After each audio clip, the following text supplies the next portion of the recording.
Thérèse Raquin, texte intégral de Émile Zola. Chapitre 4. Un jour, sur 7, le jeudi soir, la famille Raquin recevait. On allumait une grande lampe dans la salle à manger et l'on mettait une bouilloire d'eau au feu pour faire du thé. C'était toute une grosse histoire. Cette soirée-là tranchait sur les autres. Elle avait passé dans les habitudes de la famille comme une orgie bourgeoise d'une gaieté folle. On se couchait à 11h. Madame Raquin retrouva à Paris un de ses vieux amis, le commissaire de police Michaud, qui avait exercé à Vernon pendant 20 ans. Logé dans la même maison que la mercière. Une étroite intimité s'était ainsi établie entre eux.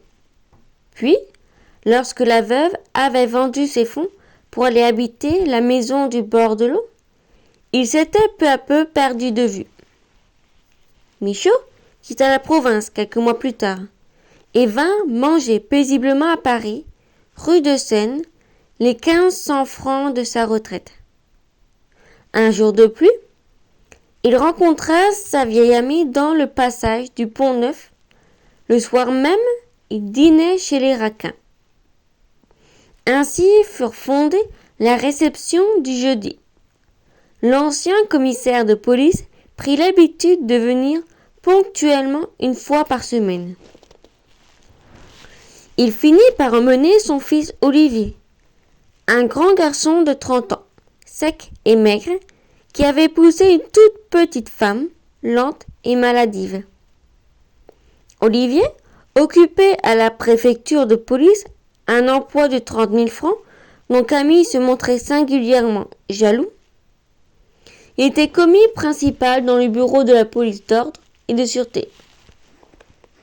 Dès le premier jour, Thérèse détesta ce garçon roide et froid, qui croyait honorer la boutique du passage en y promenant la sécheresse de son grand corps et les défaillances de sa pauvre petite femme.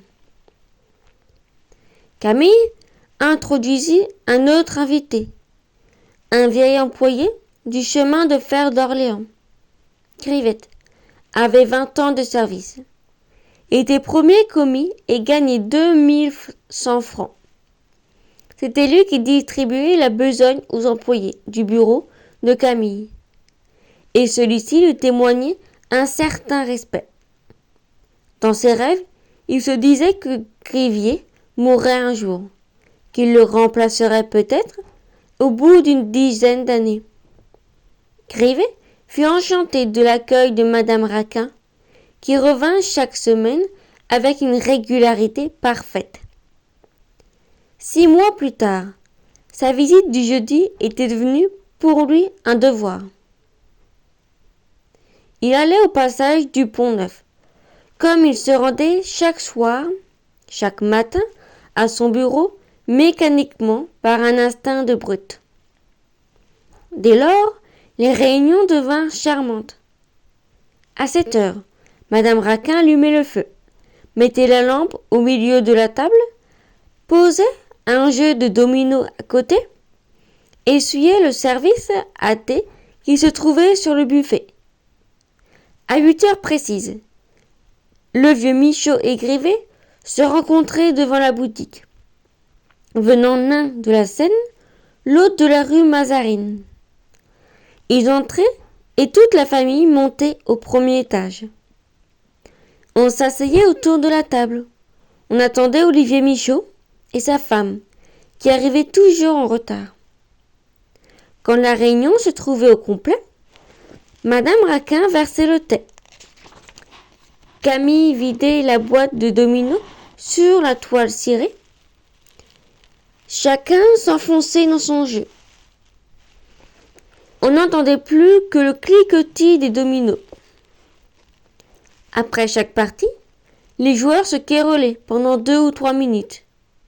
Puis le silence retombait, morne, coupé de bruit sec. Thérèse jouait avec une indifférence qui irritait Camille. Elle prenait sur elle François, le gros chat tigré que Madame Raquin avait apporté de Vernon.